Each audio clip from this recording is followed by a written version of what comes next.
Lanjutan diskusi di Tuskulum 5. Menurutku, pandangan mengenai kebaikan hakiki yang masih didukung dan dipertahankan banyak orang dijabarkan sebagai berikut. Pertama-tama, ada 4 pandangan dasar.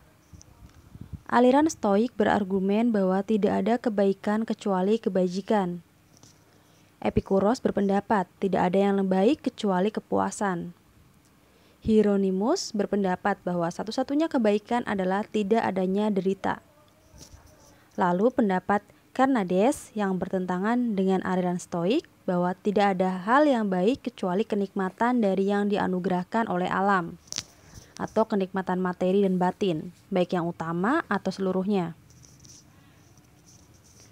Tidak ada jawaban yang gamblang, beberapa penjelasan yang lebih rumit pun pernah diberikan. Pertama adalah aliran peripatetik yang membagi kebajikan menjadi 3, yaitu penalaran, hasrat jasmani, dan situasi eksternal. Pandangan akademi Platonik juga serupa. Dinomachus dan Kallipo mengkategorikan kebajikan dengan kesenangan. Terakhir, Diodorus, sang pengikut peripatetik, mendefinisikan kebajikan sebagai kebebasan dari rasa sakit. Semua itu adalah definisi yang paling lengkap. Sementara teori-teori Aristo dari Chios, Pyrrho, Herilus, dan lainnya menghilang entah kemana. Jadi mari kita telaah maksud dari masing-masing doktrin terkecuali untuk teori Stoik yang kurasa sudah cukup kejelaskan. Bagiku hal yang sama juga berlaku untuk peripatetik yang sudah terjawab. Terlepas dari Theophrastus dan siapapun yang senang menakut-nakuti dengan tahayul mengenai nasib buruk, pandangan mereka cukup bisa diterima karena mereka berupaya tetap menjunjung kehormatan dan keluhuran kebajikan. Saat mereka memuja-muja kebajikan tersebut dengan kata-kata indah sebagai orator ulung, mereka rentan untuk menghina dan membenci hal-hal lainnya. Orang-orang yang telah menyatakan bahwa kemasyhuran harus dikejar mati-matian tidak berhak untuk menyangkal kebahagiaan orang-orang yang memenangkannya. Meski berdasarkan interpretasi mereka, kejahatan tidak akan musnah sepenuhnya. Tetap saja, kata kebahagiaan itu memiliki cakupan yang teramat besar dan luas untuk diterapkan dalam konteks ini. Mari kita gunakan analogi perdagangan dan pertanian. Perdagangan tetap dianggap menguntungkan dan pertanian dianggap produktif. Meski dalam perdagangan tetap ada kerugian dalam pertanian dan ancaman kerusakan akibat musim. Hal tersebut dikarenakan dalam menjalani kedua bidang tersebut, ketika kita sukses besar dan cepat, maka istilah untung dan produktif pantas untuk kita sandang. Hal yang sama berlaku secara umum dalam kehidupan manusia. Untuk pantas disebut berbahagia, bukan berarti kehidupan kita harus dipenuhi dengan segala hal yang indah dan baik saja seluruhnya. Jika secara keseluruhan hal-hal yang baik itu ada atau menjadi bagian besar dari kehidupan kita, maka itu sudah cukup untuk menunjukkan bahwa kita berhasil meraih kebahagiaan. Beginilah pandangan dari aliran peripatetik dan akademi Platonik. Dengan demikian, mereka bisa melanjutkan argumen berdasarkan pandangan Aristoteles, Xenocrates, Spesipus, dan Polemo bahwa saat kesempurnaan moral tengah diinjak-injak oleh Palaris, kebahagiaan tidak akan berubah.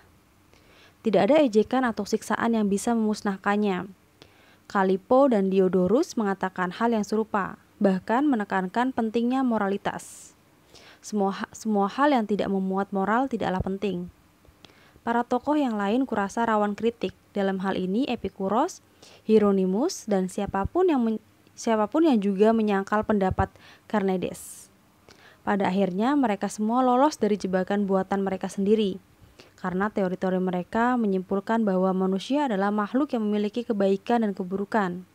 Meski mereka menyangkal kebaikan dan keburukan yang bersifat fiktif dan tidak tampak. Pandangan Epikuros mirip dengan Hieronymus, Carneades, dan yang lainnya. Argumen sangkalan mereka atas kematian dan rasa sakit tidak terbantahkan. Mari kita bahas Epikuros terlebih dahulu. Kita menjulukinya pecinta keduniawian yang gemulai. Akan tetapi, kita pun tak bisa menuduhnya takut akan kematian atau siksaan. Dia bahkan menekankan bahwa hari kematiannya adalah hari bahagia. Dia pun memberitahu kita ketika didera rasa sakit yang sungguh menyiksa, dirinya menahan rasa sakit dengan mengingat terobosan yang diwujudkannya dalam filsafat. Ketika mempercayai itu, dia tidak main-main. Justru sebaliknya, dia yakin bahwa musnahnya seluruh makhluk hidup dan hilangnya segala indera sama sekali tidak berpengaruh kepada kita. Sikapnya terhadap rasa sakit juga berpegang teguh pada prinsip tersebut, sehingga ia mampu meyakinkan kita bahwa rasa sakit yang dahsyat tidak akan berlangsung selamanya. Karena jika berlangsung selamanya berarti rasa sakitnya ringan. Dengan demikian, dalam menghadapi dua penyebab utama kesedihan, kematian dan rasa sakit, menurutku Epikuros sama saja dengan para pembicara aliran Stoik. Epikuros dan para filsuf lainnya tahu cara menghadapi hal-hal yang dianggap sebagai keburukan. Sebagai contohnya, semua orang takut akan kemiskinan. Namun tidak ada filsuf yang tunduk kepada ketakutan itu. Epikuros sendiri tidak keberatan menjalani hidup dengan sedikit harta. Tak ada yang menjelaskan tentang kenikmatan hidup sederhana seindah dirinya. Orang-orang lain mencari uang agar mereka bisa memenuhi kebutuhan sehari-hari, meningkatkan karir dan melancarkan asmara. Tetapi karena semua itu tidak penting bagi Epikuros, dia merasa tidak memerlukan uang, sehingga tidak mau berpusing-pusing memikirkannya. Anarkasis memiliki pandangan yang sama soal uang, karena dia bisa bersikap demikian sebagai seorang Skythia, maka tidak mengherankan jika para filsuf negara kita ingin meneladaninya. Ada sebuah surat yang ditulis oleh Anarkasis mengenai masalah ini. Salam dari Anarkasis kepada Hanno. Pelindungku adalah lapisan tanah Skythia. Sepatuku adalah tumit keras kakiku. Ranjangku adalah tanah, makananku adalah yang kumakan untuk meredakan lapar, dan aku hanya makan susu, keju, dan daging. Silakan berkunjung dan lihatlah betapa damainya aku. Jika ingin memberiku sesuatu, berikan saja kepada warga lainnya atau jadikan persembahan para dewa. Sebagian besar filsuf dari aliran apapun akan bersikap dengan pandangan yang serupa ketika mereka tidak ingin terbutakan oleh hasrat pribadi. Pada suatu kesempatan, Sokrates berkata, "Banyak sekali barang-barang yang tidak kubutuhkan." Ketika melihat sejumlah besar emas dan perak yang dibawa dalam sebuah upacara. Contoh lainnya adalah Xenocrates yang dihadiahi 50 talanton atau satuan unit pada era Yunani kuno. 50 talanton setara dengan 1 ton perak oleh para diplomat dari Alexander. Itu jumlah yang amat besar pada masanya, terutama di Athena. Xenocrates mengajak para diplomat makan malam di akademi dan menghidangkan makanan yang cukup, tetapi tanpa nuansa kemewahan. Keesokan harinya, para diplomat itu meminta perwakilan untuk menerima pembayaran. "Apa?" Xenocrates berseru. "Apa makan malam yang sederhana kemarin tidak menunjukkan bahwa aku tak butuh uang?" Lalu ada pula Diogenes yang seorang penganut sinisme. Dia lebih terang-terangan ketika Alexander bertanya apakah ada yang ia butuhkan. "Ya, berhentilah menghalangi sinar matahari yang menyinariku," jawabnya. Diogenes memang beranggapan bahwa gaya hidupnya jauh lebih baik bahkan dari raja Persia sekalipun. Dia berkata bahwa takkan ada yang bisa memuaskan raja itu, sementara dia tidak merasa membutuhkan apapun, sehingga dia tidak merasa kekurangan yang dirasakan oleh si raja. Sementara itu sang raja tidak bisa menikmati apa yang dia miliki. Kurasa kau tahu klasifikasi keinginan menurut Epikuros. Klasifikasinya mungkin tidak pasti, tetapi bisa dijadikan acuan. Dia berkata bahwa keinginan tergolong menjadi 3, yang alamiah dan harus dipenuhi, yang alamiah tetapi tidak harus dipenuhi, dan yang tidak merupakan keduanya. Kategori pertama adalah keinginan-keinginan yang tidak menuntut banyak hal untuk dipenuhi, karena tersedia di mana saja. Kategori kedua adalah keinginan yang mudah dipenuhi, tetapi jika ia diabaikan pun bukan masalah. Namun menurutnya, ketiga kategori adalah yang harus benar-benar diabaikan. Keinginan yang seperti ini selain tidak bersifat kodrati juga berlebihan. Akan tetapi, pernyataan tersebut membuat aliran Epikuros terlibat perdebatan panjang. Meski menurut mereka kesenangan pribadi yang termasuk kategori yang mereka benci tidaklah signifikan. Mereka tetap mewajarkannya dalam jumlah besar. Mereka membahas nafsu seksual dengan mendetail. Menurut mereka, keinginan itu mudah dipenuhi, merupakan kebiasaan dan bisa diperoleh di mana saja. Jadi, jika ada keinginan kodrati untuk memuaskan nafsu seksual, itu sesuatu yang wajar. Dengan syarat, faktor yang dipertimbangkan hanyalah usia dan penampilan, bukan kelahiran, jabatan, atau sastra sosial. Di sisi lain, jika faktor yang dipertimbangkan adalah kesehatan, tugas atau reputasi yang mengharuskan kita untuk menahan dorongan seksual, itu bukanlah hal yang berat. Secara keseluruhan, aliran Epikureanisme menganggap kesenangan adalah hal yang wajar, kecuali ada syarat tertentu yang menghalanginya. Tetapi tetap saja kesenangan tidak akan memberikan keuntungan yang positif.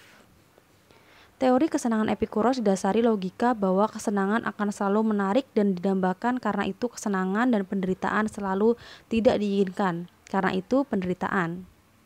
Artinya, seorang manusia yang berakal pasti akan mempertimbangkan baik dan buruk sesuatu hal.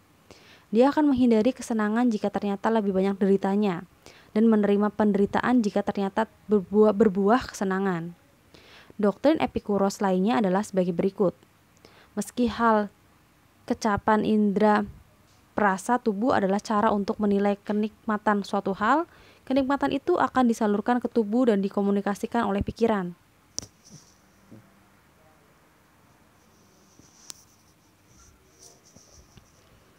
Tubuh adalah penerima langsung saat sebuah kenikmatan terjadi, tetapi pikiran juga turut merasakannya. Pikiran memiliki fungsi lain dalam mengantisipasi kesenangan dan mengenangnya dalam ingatan. Karena itulah ada yang berkata bahwasanya orang-orang bijaksana akan selalu mengalami hal yang menyenangkan secara terus-menerus, karena antisipasinya akan kesenangan yang akan datang berpadu dengan kenangan akan kesenangan yang pernah ia rasakan. Dengan menerapkan argumen yang sama ke makanan, Epikuros dan lainnya membenci jamuan besar yang mewah. Menurut mereka, kebutuhan kodrati itu tidak berlebihan. Lalu kebutuhanlah yang memunculkan rasa lapar. Ketika Darius melarikan diri dari Alexander, dia meminum air kotor yang tercemar oleh mayat.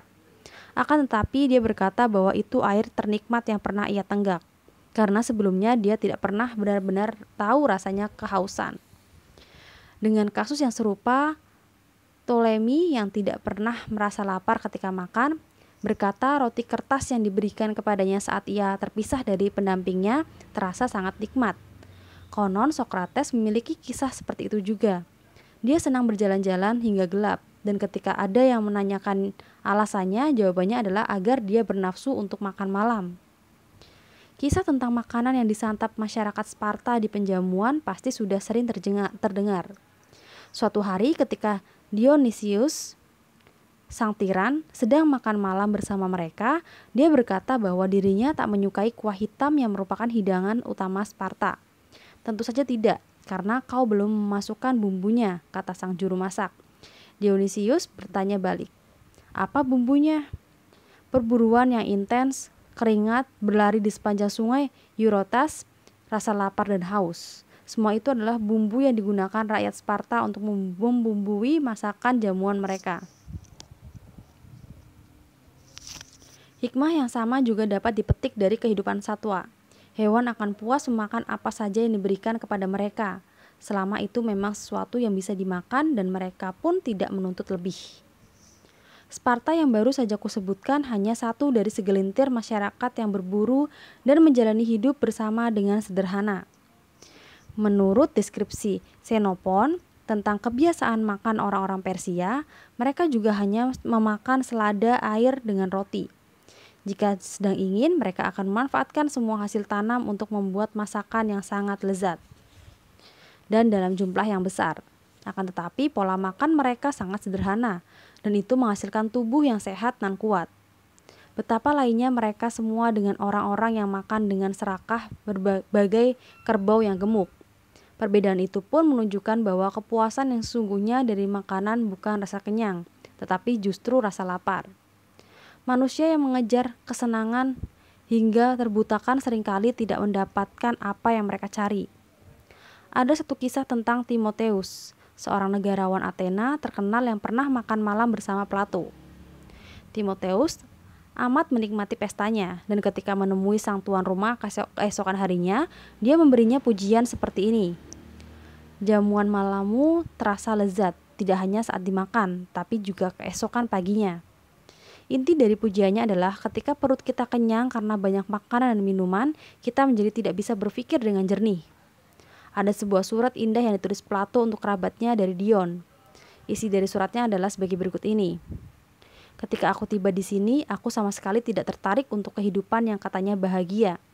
Kehidupan yang dijejali perjamuan bersama orang-orang Italia dan Sirakusa. Dengan 2 sajian berat dalam satu hari. Malam yang tidak pernah hening dan kegiatan-kegiatan sejenisnya, kegiatan yang tak akan pernah menjadikan manusia bijaksana dan damai. Tidak ada manusia yang sanggup menghadapi situasi yang saling kontradiktif. Kehidupan tanpa penalaran dan kesederhanaan dalam memenuhi kebutuhan tidaklah menarik. Itu kesalahan yang dilakukan Sardanapalus, seorang raja Suriah yang kaya raya. Pada nisannya tertulis kalimat yang berbunyi, semua yang telah kusantap dan semua yang kugunakan demi memuaskan rasa laparku masih berada dalam kuasaku. Sementara itu kekayaan yang kutinggalkan tidak lagi ada. Menurut Aristoteles itu adalah epitaf yang cocok untuk seekor kerbau, bukan seorang raja. Hal itu karena Sardanapalus menyatakan dia masih mampu mengendalikan hal-hal yang dia kuasai semasa hidupnya, meski sudah meninggal, padahal semua harta di dunia sifatnya fana. Jadi mengapa manusia harus menjadi kaya? Bagaimana mungkin kemiskinan bisa menghalangi kebahagiaan seseorang? Misalnya kita menyukai patung atau lukisan. Jika memiliki minat akan sesuatu, maka yang paling pantas untuk menurutinya adalah orang-orang yang sederhana dibandingkan orang-orang yang kaya. Di kota kita, patung dan lukisan sejumlah banyak yang dipamerkan di seluruh tempat umum. Sementara itu, orang-orang yang membelinya pasti tidak memilikinya dalam jumlah besar dan hanya bisa mengaguminya ketika mengunjungi villa peristirahatan mereka. Bahkan mereka masih merasa sedih ketika mengingat cara mereka mendapatkannya. Jika menyoal kemiskinan, aku bisa terus memperdebatkannya. Dalam semua situasi permasalahannya sudah jelas, karena Allah mengajarkan kita setiap hari meski syarat yang ia berikan sedikit dan sederhana. Jadi akankah insignifikasi dan ketidakpopuleran menghalangi kebahagiaan seseorang? Tidak. Kita patut mempertanyakan apakah kemasyhuran dan popularitas yang kita dambakan sebenarnya adalah beban dan bukan kesenangan. Dalam hal ini, Demosthenes menunjukkan sikap yang picik. Konon seorang wanita miskin yang sedang membawa air sebagaimana wanita Yunani berbisik, "Lihat, itu Demosthenes yang hebat," kepada temannya. Demosthenes pun menjadi pongah. Itu sikap yang picik. Dia memang orator yang ulung, akan tetapi saat belajar untuk bicara di hadapan audiens, dia tidak berkembang dalam hal komunikasi dengan dirinya sendiri. Penting sekali untuk mengingat bahwa kemasyhuran bukanlah sesuatu yang harus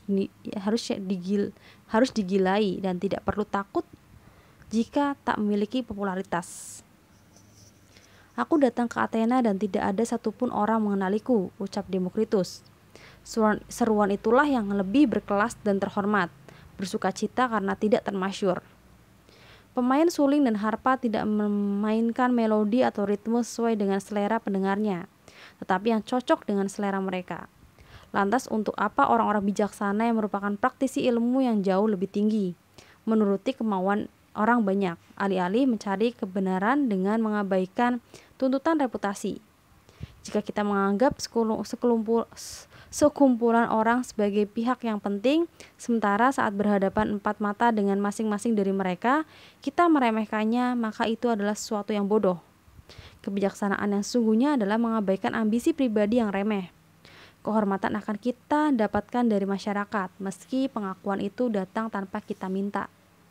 Masalahnya adalah kita terlalu terbuai dengan penghormatan itu hingga semua sudah terlambat, dan kita menyesal karena tidak menahan diri sebelumnya.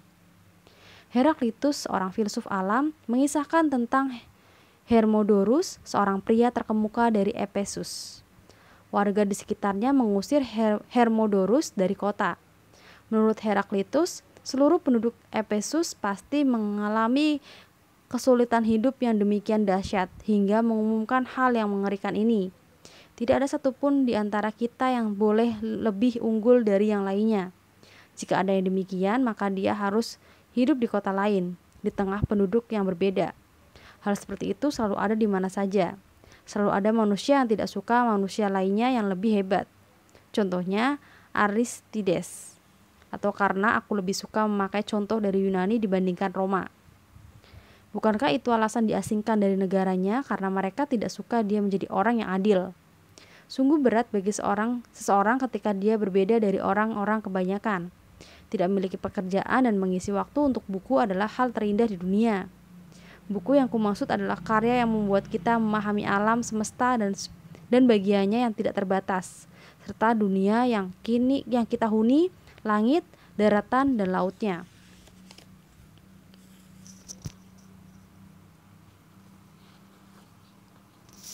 Ini berarti ada aliran yang membenci penghormatan dan kemakmuran. Jadi apa yang perlu ditakutkan? Pengasingan menurutku itu adalah petaka buruk. Namun jika korban pengasingan adalah mereka yang berbeda dan dibenci oleh kaumnya, maka itu tidaklah penting. Seperti yang aku nyatakan tadi, jika terasing dari negeri sendiri adalah petaka yang pedih. Berarti provinsi-provinsi kita dipenuhi orang-orang yang sedih. Sedikit sekali di antara mereka yang kembali ke tempat asalnya. Memang jika kita diasingkan, harta benda kita juga disita. Tetapi apa masalahnya?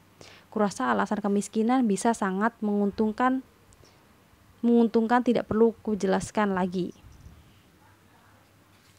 Jika kita mau memperhatikan kondisi sebenarnya dari seorang yang diasingkan, terlepas dari cibiran atas status mereka, maka kita akan tahu bahwa pengasingan sama saja dengan pindah keluar secara permanen. Begitulah kehidupan beberapa filsuf terhebat, seperti Xenocrates, Cantor, Aristoteles, Lacides, Aristoteles, Theophrastus, Zeno, Cleanthes, Chrysippus, Antipater dari Tarsus, Carneades, Clitomachus, Philo, Antiochus, Panetheus, Posidonius, dan masih banyak lagi. Setelah mereka diasingkan, mereka tidak pernah kembali. Mereka tidak didera aib, tetapi apakah aib bisa mempengaruhi orang yang bijaksana? Karena mereka para tokoh yang kita bicarakan selama ini, dan jika orang seperti mereka pantas diasingkan, bahkan kata pantas diasingkan itu sendiri sudah sangat ironis. Atau karena jika ada seorang yang pantas diasingkan, tidak mungkin kita tetap membela mereka. Kebetulan pengasingan adalah salah satu peristiwa dalam hidup yang amat sesuai dengan aliran pemikiran yang menetapkan standar kesenangan. Jika itu standar yang dijunjung, maka untuk apa takut hidup di mana saja yang kita mau dan tetap bisa mendapatkan kebahagiaan di sana. Jadi pernyataan Tusser yang berbunyi, negaramu adalah tempat kau nyaman dan dihargai. Pernyataan ini cocok untuk aliran filsafat apapun. Ketika Socrates bertanya dari negara mana dia berasal, dia menjawab, dunia. Tusser menganggap dirinya adalah penghuni dan penduduk kota manapun. Lalu ada juga kisah Titus Albusius. Setelah diasingkan, Titus mempelajari filsafat di Athena dalam damai. Dia bisa saja diampuni jika mematuhi pandangan Epikuros dan menarik diri dari urusan kenegaraan. Sementara untuk Epikuros sendiri, atau kembali ke perkataan Tusser, sulit untuk membandingkan kebahagiaannya saat hidup di kampung halamannya di Athena dengan Metrodorus, kota tempatnya lahir. Atau apakah Plato lebih bahagia apapun kriteria kebahagiaan itu sendiri dari Xenocrates, atau apakah Polemo lebih bahagia dari Arcesilaus? Kita tidak perlu terlalu memikirkan pendapat orang banyak hingga harus mengusir orang-orang yang bajik dan bijaksana. Damaratus, ayah dari raja kita, Tarquinius Priscus, melarikan diri dari Korintus karena tidak tahan dengan tirani Cypselus. Dia menetap di Tarquini dan berkeluarga di sana. Pilihannya atas kebebasan dalam pengasingan dibandingkan menjadi budak di rumahnya sendiri tentu tidak bisa dianggap sebagai kebodohan. Aku punya satu pandangan lain. Ketika manusia memusatkan pikiran kepada kesenangan, maka mereka akan melupakan kegelisahan dan kesedihan. Itulah inti dari pernyataan berani Epikuros tentang kebaikan yang selalu bersemayam dalam orang yang bijaksana. Karena kesenangan tidak pernah padam dalam dirinya. Sekali lagi, seperti tokoh lainnya, begitulah Epikuros membuat kesimpulan orang yang bijaksana selalu bahagia. Mungkin kau akan bertanya, sekalipun mereka buta dan tuli. Ya, sekalipun demikian, karena orang bijaksana tidak menganggap keduanya penting. Contohnya kebutaan. Kesenangan apa yang hilang darimu jika kau mengalami kebutaan? Kesenangan terletak pada indera perasa, tetapi tidak demikian untuk penglihatan. Penglihatan tidak memberikan kesenangan secara langsung ke mata sebagaimana rasa, bau, sentuhan, dan pendengaran kepada indera yang bersangkutan. Untuk penglihatan situasinya berbeda, karena persepsi visual bukan ditunjukkan untuk mata, tetapi untuk dikomunikasikan dengan pikiran. Sementara itu, pikiran kita mampu mengolah beragam informasi meski tidak melibatkan penglihatan. Maksudnya adalah orang-orang terpelajar yang selalu merenungkan hidup selalu berpikir, dan seorang yang bijaksana tidak memerlukan penglihatan untuk bisa berpikir.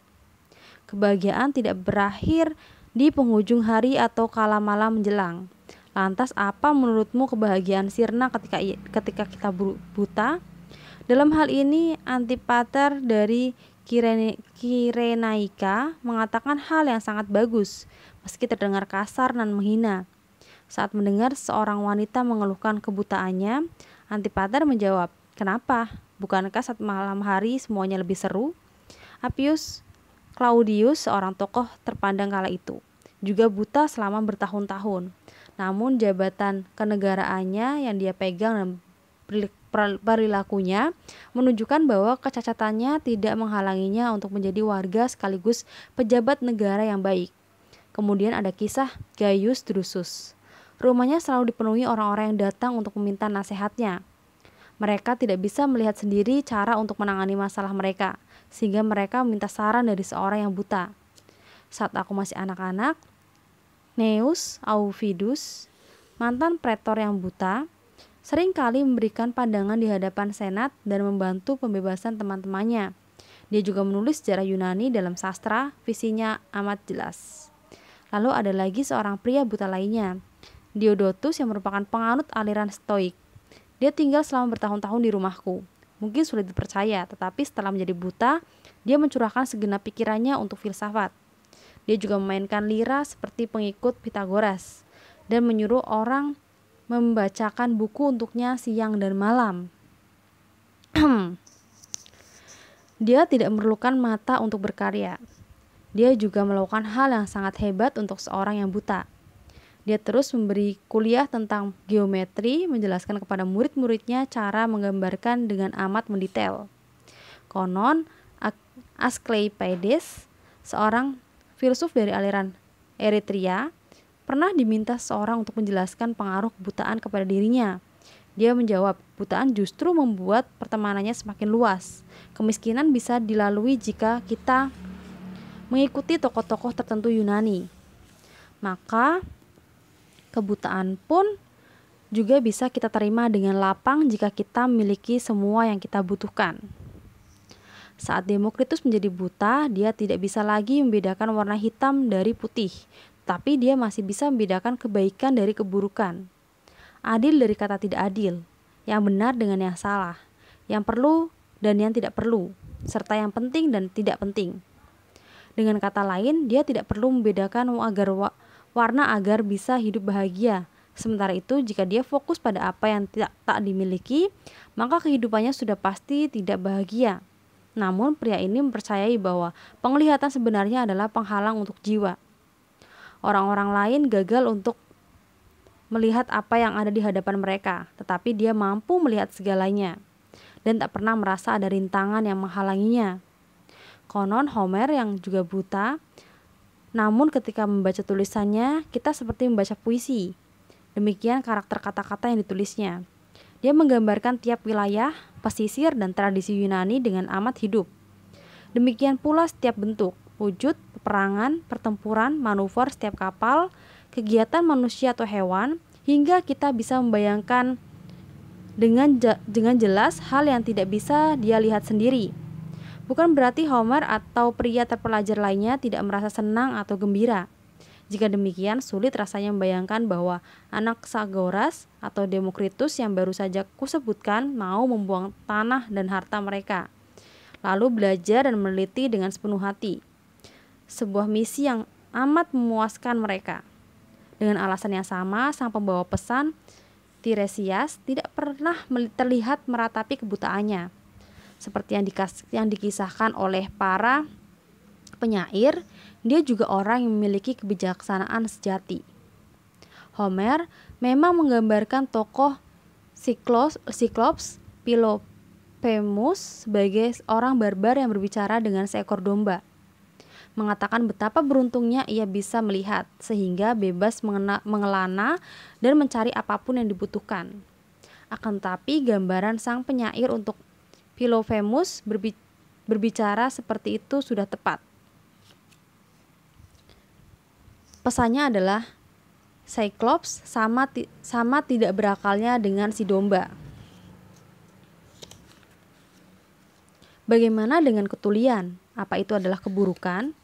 Marcus Crassus memiliki pendengaran tak sempurna, namun deritanya berbeda. Dia terpaksa mendengar orang membicarakannya, meski saat itu menurutku tidak sepantasnya dia menjadi bahan penggunjingan. Namun mari kita anggap masyarakat di negara kita tidak tahu bahasa Yunani dan rakyat Yunani tidak tahu Latin. Dengan kata lain tidak saling memahami, sama halnya dengan kita tuli terhadap bahasa mereka, sebagaimana mereka juga tuli terhadap bahasa kita. Hal itu berlaku untuk semua bahasa yang tidak kita pahami. Mungkin kau akan mengatakan bahwa orang yang tuli akan merindukan lagu-lagu yang dimainkan dengan lira. Tetapi mereka juga merindukan suara gergaji yang diasah, suara babi ketika disembelih, serta suara debur ombak yang mencegah orang lain tidur. Jika orang yang tuli itu kebetulan senang bernyanyi, maka mereka harus mengingat banyak orang bijaksana yang bisa hidup berbahagia sebelum seni menyanyi ditemukan. Mereka harus mengingat bahwa membaca puisi dalam keheningan lebih syahdu dibandingkan mendengarnya dibacakan keras-keras. Sebelumnya, aku ingin menghibur orang-orang yang buta dengan mengingatkan mereka nikmatnya pendengaran. Dan kini kuharap bisa menghibur orang yang tuli dengan mengingatkan mereka akan kenikmatan melihat. Ada satu pendapat lagi dariku. Seorang yang mampu berkomunikasi dengan dirinya sendiri tidak akan bergantung kepada pengakuan orang lain. Sekarang mari kita bayangkan jika segala ketidaksempurnaan tubuh dimiliki semuanya oleh satu orang. Jika dia tidak bisa melihat, tidak bisa mendengar, sekaligus didera serasa sakit yang luar biasa. Seringkali cobaan yang demikian bisa membunuh manusia. Namun mari berandai-andai bahwa cobaan itu berlangsung amat lama, sehingga derita yang dirasakannya sungguh tidak terperi. Jika itu yang terjadi, haruskah kita harus menderita? Padahal ada satu cara untuk terbebas dari semua itu. Pembebas yang kumaksud adalah kematian yang menghilangkan segala rasa sakit.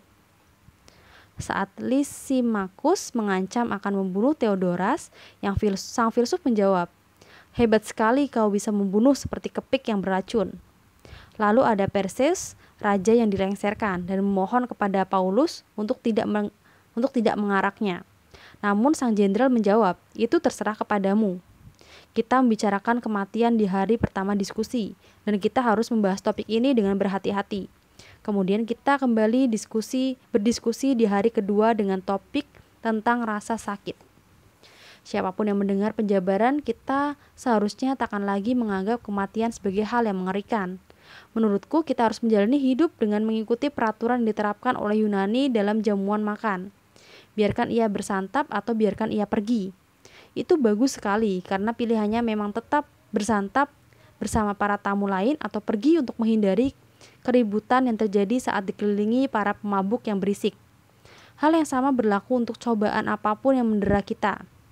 Jika tidak bisa menghadapinya, maka kita bisa menghindarinya. Itulah yang dimaksud Epikuros. Hieronymus pun memberi saran yang serupa.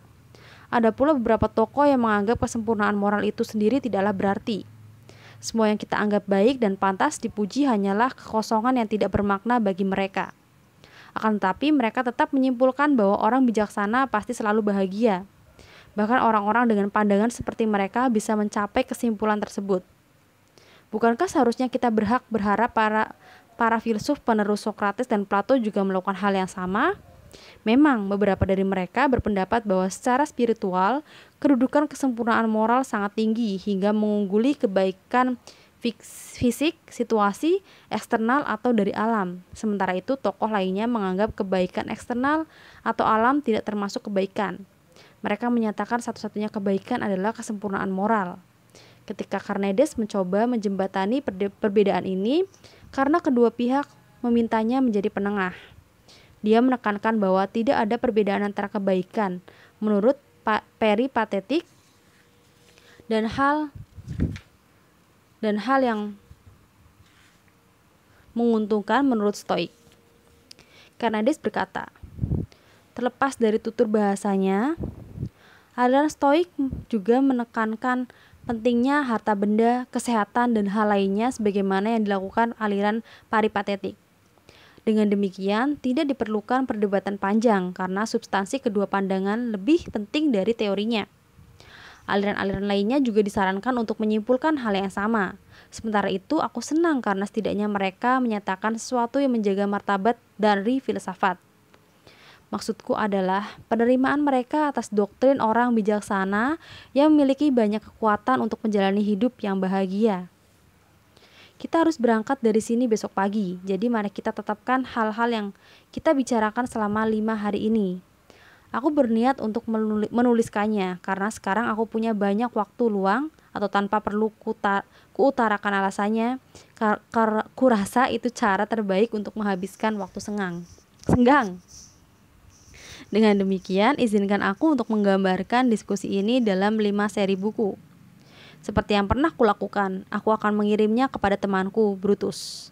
Dialah yang mendorongku juga menantangku untuk menulis filsafat. Aku tidak tahu apa karyaku dalam bidang ini akan berguna bagi orang lain, entahlah. Namun aku meyakini satu hal, karya ini memberiku satu-satunya kesempatan untuk meredakan kesedihan nasibku dan masalah yang mendesakku dari berbagai penjuru.